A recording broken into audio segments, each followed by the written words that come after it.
Well, here we are. Hello, everybody. I really appreciate you all joining for the final stream on the CFE channel. So it has been, as I've mentioned a number of times, it's been like 9.5 years since I started working on this, which is a long time. But and sad to see it go, but had happened, unfortunately. Well, didn't have to happen, but I needed it to happen. Yeah. Anyway, I am here joined by, well, I mean, the hosts and co-hosts and everybody who's been involved, well, at least like deeply involved. Obviously, there's been hundreds of speakers over 9.5 years, but Nick, Ray, Erin, and Sean have been hosting shows or co-hosting shows with me, or just generally causing trouble on this channel with me. So I appreciate you all as well. I really so this actual, well, event, if you can call it that, has no literal agenda. It's just going to be us chatting. I see there's a handful of people in the audience. I really appreciate you joining us to say goodbye. We're happy to chat about whatever you all want to chat about. We're gonna, happy to chat about the last 9.5 years, why I'm shutting it down, the trajectory of the industry, etc. Is this when we kill? This is when we grill Brian, right? Yeah. Is this the grilling? Yes. Why are you doing this to us? Yeah. Why can't you keep spending your weekends working on this site? Damn it. This is so awkward. Why did you bring me on this? I guess serious question. It's been going for a long time. What was your original motivation to start CFE? I mean, I can make some guesses, but I'm sure you have. What's the origin story? The origin story is, as some of you know, I ran a lot of actual in-person events for over the course of 15 years. Yeah, forever. I ran in-person conferences, some for work, some for a lot of them personally. And I wanted to run some more, but I didn't really I had just moved to Orlando. I didn't really have a connection to the local community and things like that. So I just kind of was like, you know what? I'm gonna go ahead. I bought the domain. I was setting everything up. I'm gonna as I build towards an in-person event, I'll just run some online events. And at the time, I mean, online events were considered they weren't even considered. They were just a non-entity. But I just started doing it. A lot of people showed up. I was not a believer in online events myself at the time, and then I started to be a believer in online events. I feel like they fit a certain niche that is useful even today. But so the plan was to lead up to an in-person event. That one in-person event did happen. It didn't quite pan out the way I wanted it to. I lost a ton of money on it. Ton being relative, but still a ton out of my personal pocket. Partly because I happened to run it weeks before the pandemic shut down, which was not ideal. Anyway, so was that your Breaking Bad arc at that point? Yes. That is, yes. Why is there an RV in Brian's driveway? Yeah, I mean, it is true that you are correct that behind the scenes CFE was funded by my meth lab, but finally we can talk about it. But yeah, no, I just decided to do online events from there on. I was, especially because the pandemic hit, and suddenly it seemed like I was prescient, which I wasn't. As I still never really found a legit business model and all. But yeah, that's the origin story. Not super interesting, but that's what it is. So then I guess we need to touch on some of those highlights over the last 9 years. Aside from losing a bunch of money, what has been most memorable? Well, I mean, my most memorable things were the first event, which was which I had planned for like a max of like a few hundred people because I'd only bought like enough bandwidth to like, and we ended up with like, I had to increase it, kept increasing it. I don't remember how many we ended up having that first event. Anyway, so the site peaked early. No. And then like Jam.dev has always been like, that's been one of the most popular events, and that one's always been fun. You know, basically any event where Ray speaks.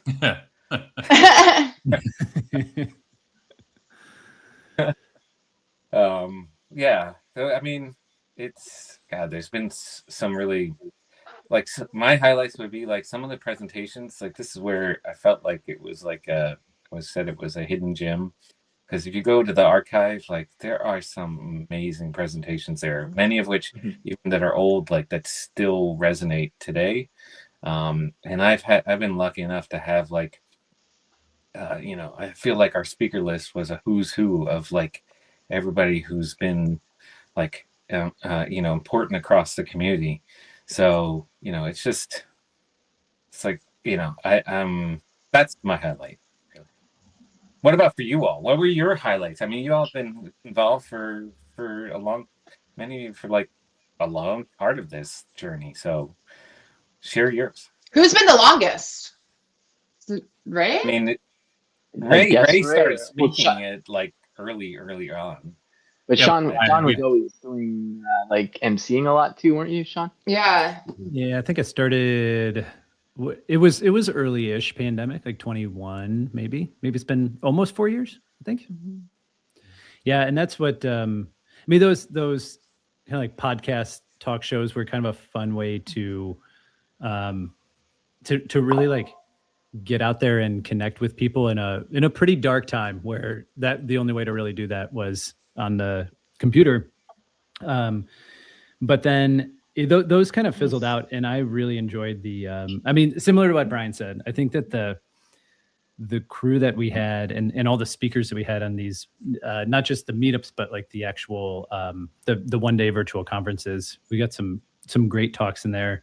And I love those because, and I'll say that the format changed a bit over the last couple of years, but I think that Brian, you really hit on this format that works really well in the 20 to 30 minutes of talking and then 10 minutes, 15 minutes of conversation, because it brought the audience into the talk in real time, even if the talk was pre-recorded, which was really cool. And then for me as MC behind the scenes, it was great because it wasn't like not just coming up with like how do I transition this talk to the next one, but okay, I just heard this amazing talk and I have all these questions, but now I get to ask the questions to you. And that's been a really cool experience for me.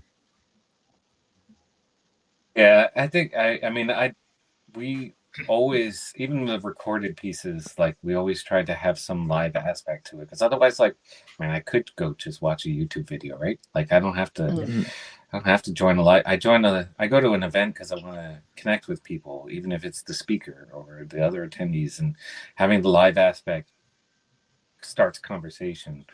Yeah, so I think that worked. We did make a lot of tweaks. I mean, I made tons of tweaks of it.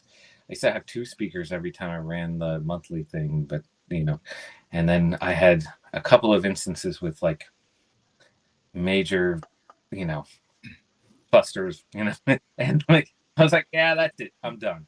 I'm just gonna do 1 speaker, and that was mostly because it was easier on me. But I think it worked better for the audience because it also, like, we got fewer people, but it was easier to attend. They didn't need to make a big time commitment to it. So yeah. Go ahead, Sean. Oh, I was going to say I think now if we can let people peek behind the curtain a little bit, like one of the things that I think is was great. It's like I love to share some of the mistakes we made along the way, which are no mistakes. What are you talking about? No mistakes. Flawless. As it's ending, you can be like, yeah. I mean, I don't know how it came off. Because we're recording in one place, but it's getting streamed to the world in another place, and to be engaged with the chat, we've got to have both open. But I mean, and it depended on the event and the tools we were using, but there was usually something like a 7-second delay. And if you forgot to mute where it was streaming, it was like the worst echo in a Zoom call you can imagine. And you're trying to talk, and you're talking back to yourself 7 seconds in the past. You only make that mistake once. Yeah, I made that mistake once when I was doing the opening to, I think it was jam.dev. And they were the folks that helped run that at FFTC behind the scenes were like, what was going on with you during that? And I'm like, oh yeah, I forgot to mute myself. So like I'm trying to talk while listening to myself. And I didn't want to interrupt the intro, but yeah, I made a mess of it anyway, regardless. Or, I mean, I can't even, I don't think I can count the number of times I went on air still muted. I mean, I did that 5 seconds before this call but I mean, I remember, I think this is how we actually first met, Brian, was I was lurking in your online events. And now you're stuck with me, so that was a mistake. What do you think the end of this is about? I was trying. How do I get rid of Erin? I need to find a way. How do I get rid of Erin? Because I mean, that was my 2020 was my 2019, 2020 is when I started really getting into DevRel, and I was trying to get more connected, and stumbled upon it online. So it was a fun little way, and I think the chat was actually the most exciting part to me, is how active this chat is, which is amazing. Nick's I'm so excited to cut off Erin too. Bye. Good riddance. I thought you meant the scissor emoji I put in on YouTube. I love it. Yeah, that was so good. Perfect timing. No, that was for Sean shaving his beard. They didn't have an electric trimmer emoji for some reason. Oh yeah, no, that would have been a good one. Yeah. But yeah. Well, perfect timing either way. Ray, both of you. Me too. Me three. I think one thing I'm disappointed. I love the DevRelish series, and it would have been fun if you actually pickled something during a live stream. That would have been. You never know. There might be a rewrite version just for that pickling. Okay. Bring back DevRelish. Yeah. Just for the pickling. Yeah, because I don't know. Have you ever had pickled green beans, spicy ones? So good. So good. No, my favorite is the pickle. I'm a spicy pickled asparagus person. Is my top tier pickled thing. Pickled asparagus. But I want it super spicy with all the peppers, all the jalapenos, all that stuff in it.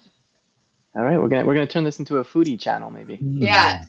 Just pickling. It's just pickling. That's the title. Just pickling. That's a great one. Just pickling. Yeah. That's gonna be my next channel. That's why I'm shutting this down. Is basically he's trying to run over my pickle domain. He's leaving. He's taking over my pickle domain. Well, that's where all the sponsorship is. It's out of Big Gherkin, I think. So, yeah. Ray, you've been involved for a long time. What are some of your favorite memories of?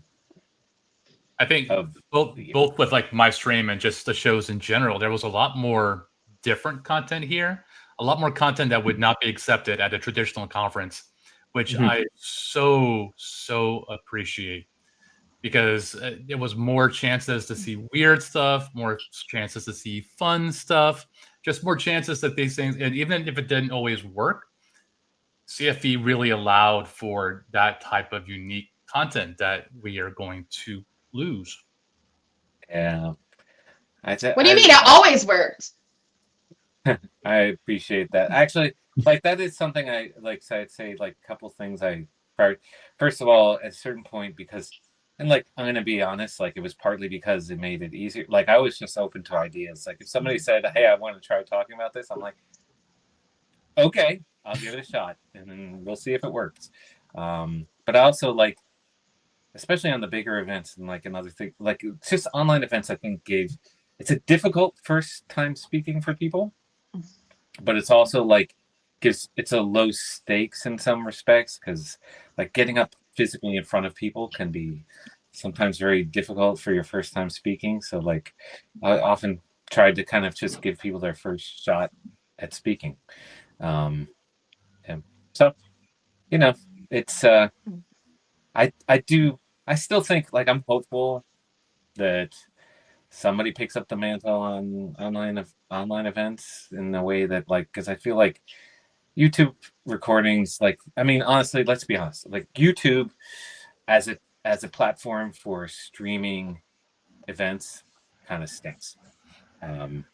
So it doesn't it doesn't do a very good job of drawing people in to live events, and it's also not the greatest place to post long form video content because nobody watches. Like, literally, the people watch. Most people, like, when you look at the metrics, I mean, you all have probably seen people watch YouTube as if it was TikTok.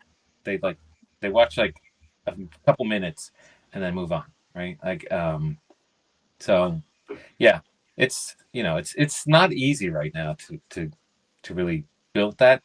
But I feel like I was telling Nick before this, like, my dog's going freaking nuts. This would be like that, this is like what it's appropriate. It's appropriate because it's been like, anyway. So I was gonna say, I feel like online events still, like, we have budget cuts for everybody. Like, people's travel budgets are gone. Yeah, events are expensive to attend, and, like, you end up getting, I mean, not to, like, criticize anybody, but you do end up getting, like, the same people kind of doing the conference circuit. And so I feel like these online events, like, there's a place for them. What there isn't, to be blunt, is a business model for them at the moment. So there's no way to, like, sustain them financially. So yeah. Anyway, on that depressing note. So I'm gonna use this as my first spicy segue.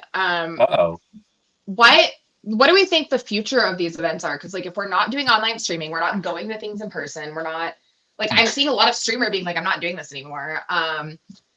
We have people who are doing it very well and very polished, and we have that very polished option. I think Jason Langsdorff's doing a very good job of this. But, like, what's the future of content? Is it just, are we all just, like, GPT slopped out now? Banana prompt. Like, oh my goodness, there's someone who I literally had to unfollow. Like, I like their content. I'm not gonna name their name, but, like, I like their content, but they just nano bananaed all of their TikTok and YouTube, and I can't anymore. I'm like, sorry, I can't. It feels like very much the content creators now are those who are super passionate. Like, I've been blogging forever. I'm going to keep blogging because that's what I do. But I worry about new voices coming in. Like, they won't have the same motivation to do that with all the AI stuff out there. Like, I really worry about those new voices. But is it new? Because, like, there's also people that there's new folks that I've seen taking up new ways of doing it. So I'm, like, curious to see if that'll be a new wave. But that's few and far between at this point. Oh. Yeah. Yeah. I mean, Cassidy makes content too. It is exhausting making content nowadays. Yeah. So, like, I think it's just it was rewarding for some time, and a part of the reward, I mean, which is one of the things that I'm grateful for. Like, I never really felt like it got to the point where the audience didn't really appreciate what we were doing here. But I do feel like in many cases you just don't get that anymore. So, like, they're not making money off of it, and you're not getting that kind of, like, positive reinforcement from the community in the same way that you used to. And you're competing against AI slop. Yeah, I don't know. I mean, like, if you want to you don't want to hear my thoughts on the direction of this industry. It'll get super depressing. really go dark. Oh, yeah. I think Ray's heard it. I have it's just, as a general rule, like, not, as somebody who got into tech because I felt like it was going to change the world for the better and make building different kinds of companies and making things people's lives better. It's like, you can't look at 2025 and necessarily, I think, easily come to that conclusion any longer. To put it as nicely as I can, but yeah, and there have been a lot of like, it's sad too, because there's been as it was mentioned in the comments, I've seen, like that conference shut down. That I saw Selma's cutting off her stream. What's I saw that the too. learn, build, teach, or whatever. What was the one that was Oh yeah, James Quick and James Amy Quick? Dutton. Yeah, that's done. I've seen community conferences just kind of calling it quits. And part of the reason I never got back into like running in-person events, just like I've written about this before, but like I think people see like the amount of money that gets spent in events and think like, oh, this must be making a ton of money, but the margins on events are really, really small, if there's any at all. And most community organizers, I think, go into it thinking like this is going to sustain itself, but like it's really hard. I mean, getting people to get there to buy tickets is super, super difficult right now. And every organizer I talk to is like, yeah, I mean, I thought things would get better after, when things opened up after COVID, and it briefly did, and just never really got, like, it just went back. So yeah. Anyway, like I said, saying. So well, somebody Nick, do something to cheer me up here. Let's just say, Nick, you've been really consistent with your online streaming. What's been keeping you going? Honestly, well, I guess for some context, I started live streaming during the pandemic because, like, obviously lockdown and all that, and I kind of got inspiration from like Jason Langsdorff. Initially, I was just like, he's streaming. I'm just like, I'm just gonna stream, and it was terrible initially, but I think for me now, I have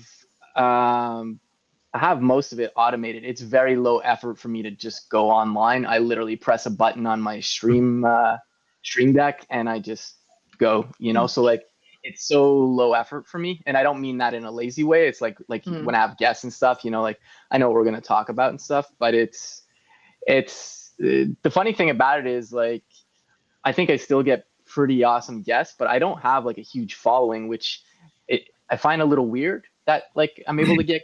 I mean, my lizard brain wants like 20,000 followers or whatever, but like at the end of the day, I don't really care. For me, it's always been a cheat code to hang out with people that I might not get a chance to hang out with. But I'm still surprised, like, given that it's not a huge following, that I'm still able to have guests like the caliber of guests I get. So I don't know, shout out to the guests not saying no, guests. But it honestly, I just enjoy doing it because a lot of the work I've done has been in open source, so I can literally do my actual work in public. So like I kind of kill two birds with one stone as well. So it's like, and I don't know, I think it's like, I typically don't make polished YouTube videos. I do for work, like, because we need shorts and stuff. But I think it's a bit of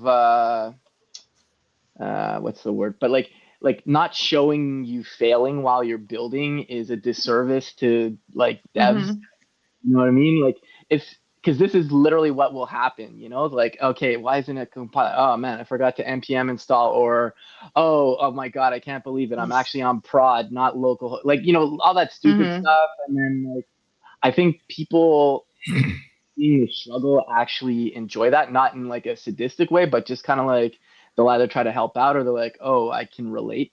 That's how I feel. But and I don't do it for money at all. Like I think I got like $60 from Twitch like a month ago. That's from like the past year. You know what I mean? So I'm not in it for the money.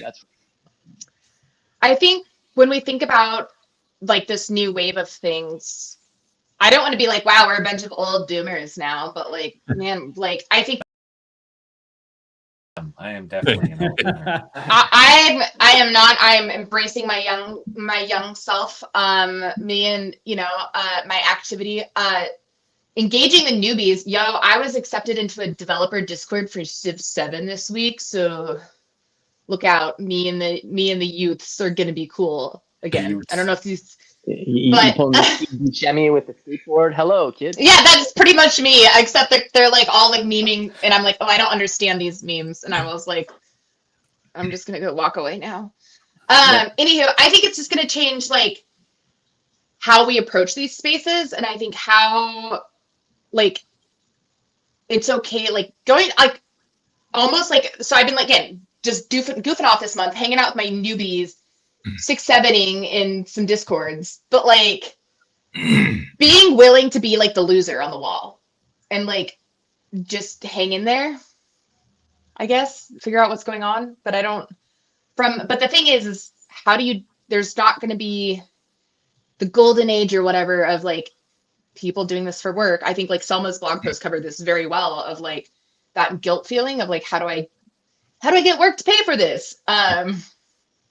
That's going to be harder than ever because how am I supposed to be like, hey guys, I skibbidied with some 6-7 Riz, yo.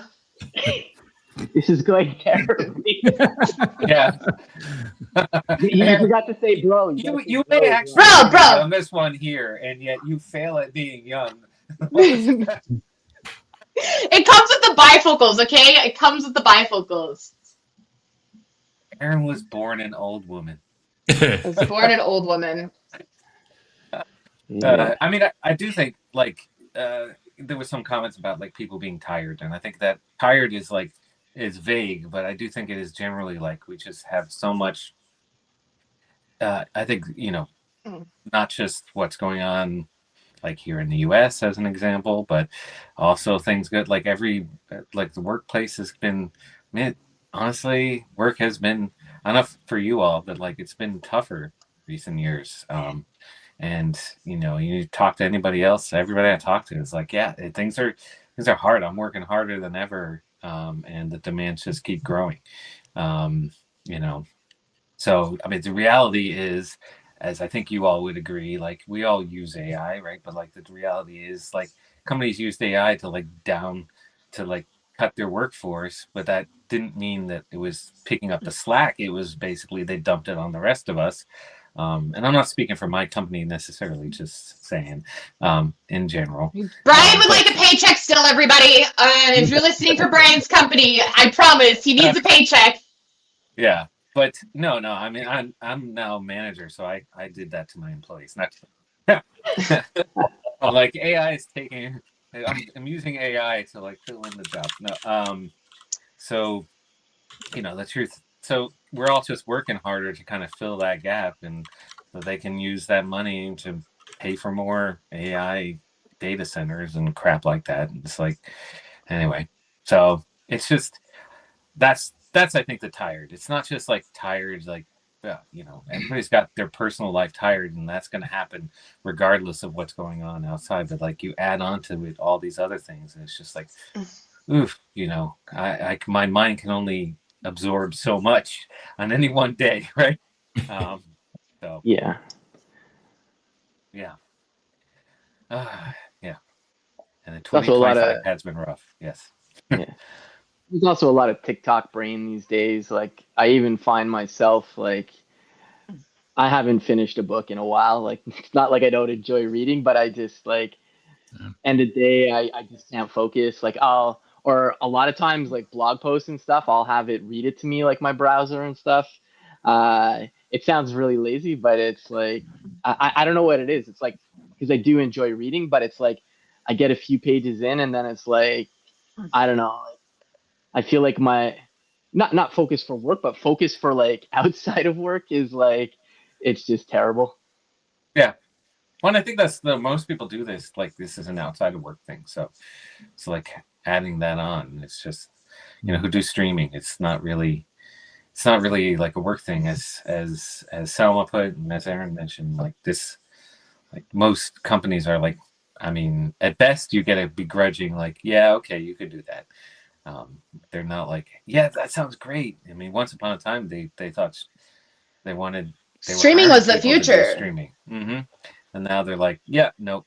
I don't know what the future is, but it's definitely not like devs streaming live coding stuff, unfortunately. So, yeah. Thank you for sharing that. It's hard to finish a book because I was reading maybe a book every 2 or 3 days from like 12 on, and the last 5-6 years, I'm maybe down to 6 books a year, and I feel ashamed about that, even though it's out of my control. But like, as going from a huge book reader to not having the energy to read as much, that's one of the things I've lost that I feel like grief over sometimes. I'm actually realizing I'm checking my story graph to see how many books I've read this year. I actually have kept that one up, but I'm a read on the subway person. So when you can read on the subway commute, like that's usually what I do read. I've read 15 books this year. There you go. Humble brag. Yeah. Humble brag. I mean, but like that's even down from like when I was at my peak. Like when I was commuting every day to go to grad school, I was reading probably a book every week and a half. Oh wow. I mean, people have asked me what I'm gonna do like now that I'm not doing this on the weekends, and it's like part of me is like I know that the next project usually comes up. I mean, I had, as Ray knows because he's known me the longest. I mean, I ran like a website like that. Remember freaking awesome.com? I ran that before, then I ran the events before that. I mean, it's like I always come up with something, but this time around, I'm like kind of like I want to do something absolutely unrelated to tech. Like once upon a time, I used to paint. I'd love to paint again. Let's get oh my goodness. Music. Yeah. Let's get this. Again. Oh, we're gonna do our Bob Ross arc. Yeah. Yeah, Bob Ross stream. I'll keep the pickling going, but Brian, I'm expecting now the Bob Ross. But why not both? Like you could pickle in the background while Bob, like whoever's Bob Ross that day, is just gonna put a little happy cloud up here. Oh, maybe a little mountain over there. Yeah. Little mountains. I'd watch this. Yeah. Do paintings. I'm already relaxed. Paintings of pickles. I just feel like I just got so much more relaxed. And then we'll have someone eat the pickle. So like Nick, I'll bring you on. We can eat the pickle. There we go. It's a short trip. We need to bring this back for one last time. There we go. Yeah. Ray's favorite background. I think Ray, every time I put this up, he had a problem. He had a problem with the corner pickle. I did the corner pickle. I didn't say anything.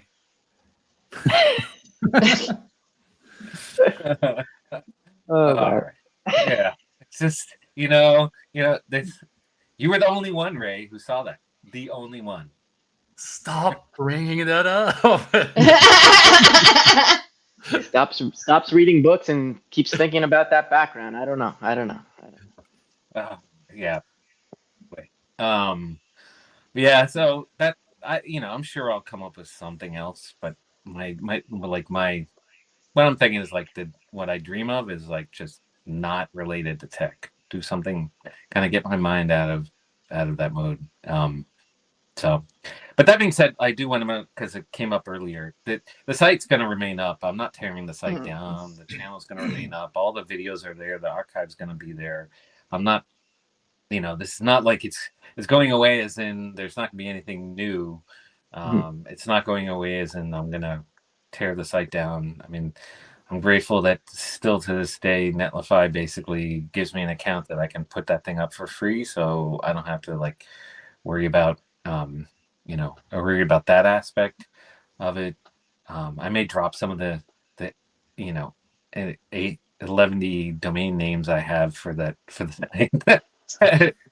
I don't know how many. It's been I felt like every time I picked a new thing, I was like, oh, got devrelish.tech, got the jam.dev. So anyway, if any of you in the audience are in the market for some domain names, I'm gonna buy them and I'm gonna forward them on to just pictures of Brian painting. What was okay when we were coming up with names for one of the seasons of the podcast I did? I feel like you were trying to push me towards some really specific name because you had this goofy domain name. I've literally had wholeenchilada.com for That's what it was. That's what it was. over Yeah. a decade. I love this. It's like sitting there. I'm like, I'm gonna have a good idea for wholeenchilada.com. That's your next thing. I hope you know that that's what's gonna happen. Taco Bell could have sponsored. Yeah, I learned how to make enchiladas, like literal enchiladas, because the idea was like about an event that was going to be like the whole enchilada about X, Y, Okay. right? Like you just changing, diving deep into like a particular topic, but yeah, I even had like a logo for it and everything. It just never materialized. Now it will. You don't know it. Here. In a new way. You don't know if it might go. Oh, go ahead. I was gonna say you never know when you're gonna need a whole enchilada logo for your Bob Rossing. Yeah. Brian Rossing. So just Biggie Comics, for what it's worth, is for those you all probably don't even know this. That's Nick Sweeney, and almost since the beginning, I think that other than like the first two shows, every single thing, like show and every single conference and a meetup had artwork that was created for those, and Nick did all of those. Well, Nick, and like he had sometimes somebody who worked for him who did them, so all like the artwork from the beginning was always done by artists, and Nick was most often that artist or somebody who worked with him. So take that, yeah, AI overlords. Stuff. He did great. I mean, I often love the art. Like some of the Jam.dev artwork is some of my favorites that we did. Mm-hmm. I mean, usually it was that part was the part of behind the scenes you all never got to see. That was super fun for me. Was sitting there, like Nick knows, like I would be, he's like, well, what do you want for this one? And I just kind of yeah, so many drawings of Ray. So many drawings of Ray. Yeah. Yeah. I would just sit there and like kind of like, I remember one of them. I'm like, I love oh God, why am I blanking on the name of the movie with the robot that every time at the end I freaking like tear up, because Iron Giant. I love. Okay. And I'm like, I want Iron Giant, but I want like and I don't know where the connections in my mind came from of like take this, like why the Jam.dev ended up like started with like 80s hip hop, thing was just me kind of like, I don't know, this is what I want to see. So and we go back and forth on that, and kind of work through some of the ideas, and he always did an amazing job of taking what was often like a very vague but ridiculous idea in my head and making that into an actual like a piece of artwork for the show. And so thanks, Nick, for all that. It's been great. We have to figure out another collaboration. So we're gonna like you keep saying you're gonna find another one, and I'm like, we already found you one. Come on, next. Okay. Like yeah, I'm gonna do zines with Nick. What do you think, Nick? Perfect. There we go. I feel like you could auction off all that digital art too for it'd be fun. I at one point I thought like have shirts and stuff. He said, "Oh wait, no zines." No. Oh, anyway, so yeah. At one point I thought like, oh, maybe there's a way I can make some money, like to fund this thing off of like putting the artwork on T-shirts and stuff like that. But that never really materialized. I mean, so many ideas I had. Honestly, some of the things that I struggled with was I had a lot of ideas of how I could improve this, but and maybe even build the audience and things like that. But it's just, as all of you who do this stuff on the side know, it's like, I only have so much time.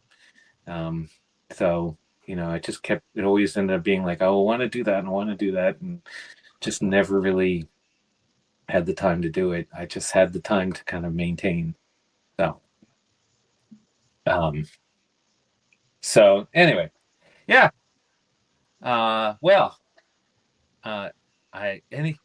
Any other topics we want to talk about before we officially close it down forever? Thank you. I think it's like thank you. Yeah. Yeah, thanks for having us along for the ride and doing a lot of the stuff behind the scenes. So thank you. Thank you guys for like. I mean, I know like, you just volunteered your time to do this, and I really appreciate that. So. Big thanks. People that might not have been on my other channels, they got exposed to me through CFE. So definitely appreciate that. Yes, and I'll say I did it, not as a service, but because it was really, it was very fun for me. And I want to say thank you because I feel like I mean, building off what you said, Nick, there's that exposure aspect of it. And you were talking earlier about CFE being a good outlet for first time speakers. For me, it was, I had done some emceeing and some hosting, but it was a different format, different audience, different venue. And so I really walk away grateful that was a lot of practice I've gotten over the last few years. And it led to, I think, 3 or 4 different emceeing gigs in real life conferences, which has been also really fun too. And I don't think none of that would have happened without this community. So that's what I walk away with.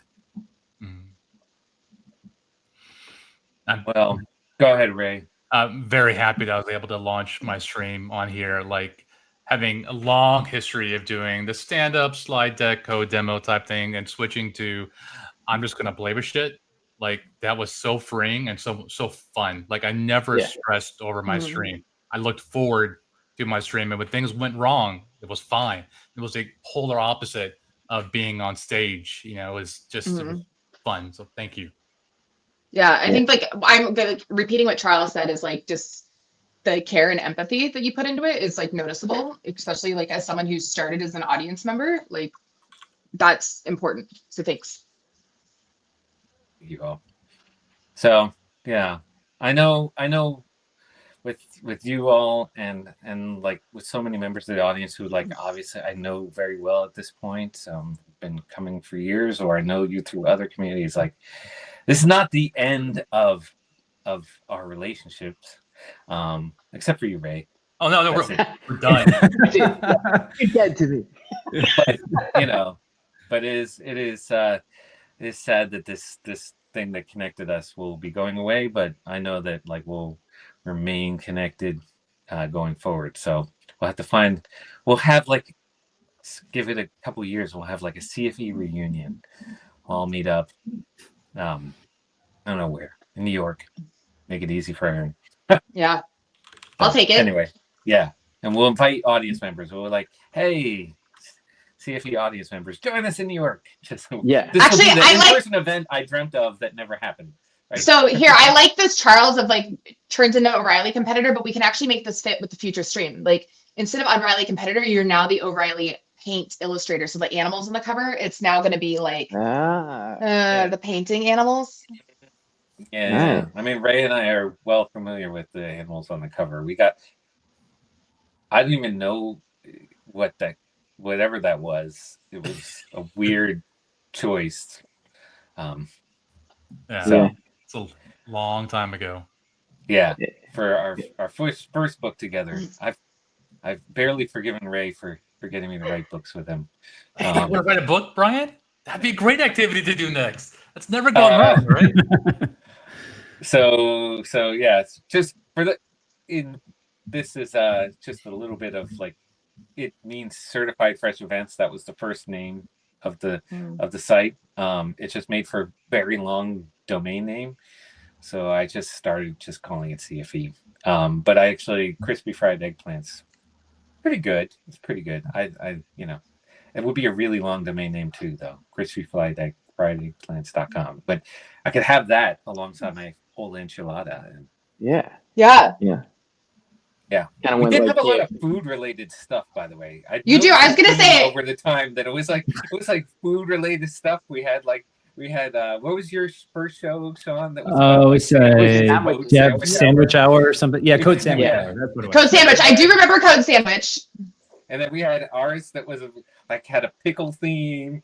And then there was one point I'm like, wait a second, do they all relate to food? Everything's about Certified food. food events. Certified food events. There we go. There we go. Nice. Yeah. Thank you for sponsoring Instacart. Yeah. There was a whole revenue stream there that I missed out on. Yeah, come Yeah, on. Come on, guys. We should have restructured this for the better revenue stream. I could use my grocery bills right now. Pivot. Yes, never mind. Not over. We're just rebanding. Yeah. Don't call it a comeback. Don't call it a comeback. Yeah. I told Ray we're gonna have we just have AI generated hosts with AI generated presentations. And he said, "Oh, that might actually make money." And I'm like, "I know, that's the crazy thing. It probably would, and this won't make money, right?" But yeah. Anyway, all right. Well, it's sad to say goodbye, but I think it's time. I appreciate you all coming out today. Thanks, Nick. Thanks, Ray. Thanks, Erin. Thanks, Sean, for all your contributions over the years. Thanks to everybody who's here for showing up for one of the events over the years, or many of the events. I know some of you came to a ton of them. Thanks for all your support. And we will catch up hopefully at in-person conferences or in other communities or whatever. But I really appreciate you all. Anyway, for the final time, let's wave a final goodbye. Goodbye, y'all. Later. Bye, all.